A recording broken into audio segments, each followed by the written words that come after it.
It is that time of the year, wrestling fans. It is WrestleMania season. It's already in full effect. Whether you're excited for the card or not, you can't deny that the hype around WrestleMania is contagious. Being a huge wrestling fan myself, I personally am excited for WrestleMania this year, but I'm really excited because I've gone back over the last little while and decided to play some of the old wrestling games that I've grown up with, and man, there are a lot of good ones. There's so many good wrestling games that I just had to make a list, so here are my top wrestling video games. Starting off the list, we have Virtual Pro Wrestling 2 for the N64. This one got suggested to me by John Riggs of Rigged Gaming, and John, I can't thank you enough. This one plays very much in the style of WWF No Mercy and WCW NWO World Tour, and kind of carries that same kind of gameplay. What I really like about this game is that it has a lot of cool wrestlers from All Japan Pro Wrestling and more. I really enjoyed this wrestlers. You got like Big Van Vader. He was one of my favorites growing up. I always just liked the big guy with the mask, and that whole roster itself in the entire game is fantastic.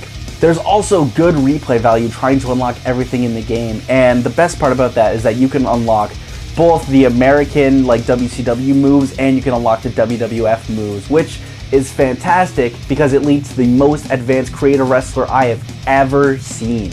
There are so many moves in this game to give your wrestler. It is fantastic. And if you got some coin, you got an N64, go pick up a copy of Virtual Pro Wrestling 2. Another wrestling game that I really enjoyed that I don't think a lot of people did was WWE Day of Reckoning on the GameCube.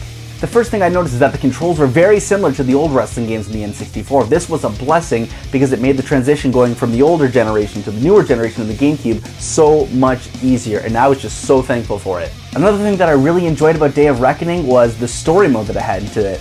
You would take your developmental wrestler, you would start at the very bottom of the totem pole, work your way to developmental, do house shows, then Sunday Night Heat, and then you either got to, I think, choose SmackDown or Raw. You chose at the beginning. So if you chose Raw, you got to join Evolution, which Evolution in its heyday was a pretty amazing stable. So being able to join that in like 2004, whether you liked them or not, you were hanging out with Ric Flair, Batista, Randy Orton, The Game, Triple H. It was just a very unique story to go along with, and it culminated fantastically at WrestleMania. Definitely go check it out if you got a GameCube. Really quick shout out to Here Comes the Pain because it is a fantastic wrestling game. I want to go more into that one in a future episode just by itself, but the PS2 wrestling game that stood out to me was WWE SmackDown vs. Raw 2006. I, for some reason, just really got more into SmackDown vs. Raw 2006. I think it might have been because it was the first wrestling game I got on the PS2, because I didn't get a PS2 till later, and being able to get a lot of the legends was really cool, being able to play my friends was cool, and I think it supported up to 6 players because of the Elimination Chamber. I never was able to get 6 players together, but that was a really cool thing to kind of see. I think it was 6 players with the multi-tab. I don't know, it might have only been 4. I could just be going crazy. But that was really cool to see that I could finally support 6 other AI and computer players. The thing that I also really enjoyed about SmackDown vs. Raw 2006 was the story and season modes together. I guess it's just kind of one technically. The one that I mainly remember was on the SmackDown side, and it was determining who hit Teddy Long. Holla holla playa! And it was cool because first of all, you started with that story mode, but then it would kind of go away and you'd do other things, and then you would come back to it later on depending on, I guess, your actions in other stories. It was kind of cool to see like how your choices in the previous stories would affect, I guess, the ending of the game at WrestleMania. And I guess beyond, did that one go beyond? I forget, but it would affect how your ending would be kinda, and there'd be a couple different endings you could do. And what was also really cool is that there was unique stories for Raw and SmackDown. The SmackDown one stands out more vividly for me because I think that was the first one I did and it was the more one that stood out in my mind. And overall, it's just a really enjoyable wrestling game, so I'd say go pick that up as well. The last wrestling game is pretty self-explanatory. When you think of great wrestling games, you can't mention this list. It's arguably one of the best ones ever, and that is WWF No Mercy. WWF No Mercy is, in my opinion, just the perfect wrestling game. Obviously, there was that game-breaking flaw, I think, with the earlier versions where you couldn't save, or if you did save, your whole cartridge would get wiped. The later versions got improved. It's got a fantastic roster of all your favorite Attitude Era stars.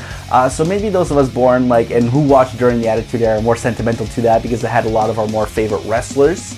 Maybe that's why we're all kind of, I guess, biased towards that. And there's a lot of replay value in that game. Trying to unlock everything from the SmackDown Mall is tedious. There's they call it this, so don't grill me, but there's one of the Godfather's hoes in the SmackDown Mall, and I think it's like $500,000. Shawn Michaels, I think, is like 50, and this hoe is 500,000. Wow. The best thing about that is the championship mode, which is their story mode. There are so many paths you can take, twists and turns for each of the belts.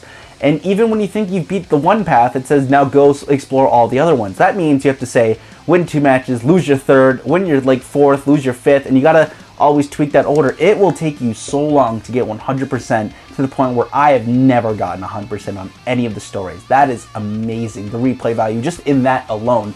Not to mention it's got fun multiplayer. You can play up to 4 players with your favorite wrestlers. You can customize your wrestler, you can create your entrances, and you can do this in all the other wrestling games, but for some reason I just really like No Mercy. Couple quick honorable mentions to WCW NWO Revenge and WCW NWO World Tour. These games are also classics.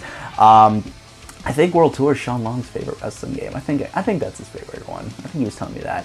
Those games are both fantastic. They're really enjoyable as well. I didn't really grow up with World Tour. I did grow up a little bit with WCW, but I was such a WWF fanboy that I had to skip out on them and come back at a later date. They're both great wrestling games. I'd say go check them out as well. Well, that's my list, guys. Please let me know your favorite wrestling games if you have any in the comments down below. There's so many good ones. If you got the chance, go play all the ones I mentioned in the honorable mentions and in the ones I mentioned in this list. You won't regret it. I hope you guys are excited for WrestleMania. I certainly am. It's going to be a good one. Whether the card shapes up and finishes as I think, I still think it'll be entertaining. Thank you guys for watching. I'm producer guy Phil, and I'll see you later.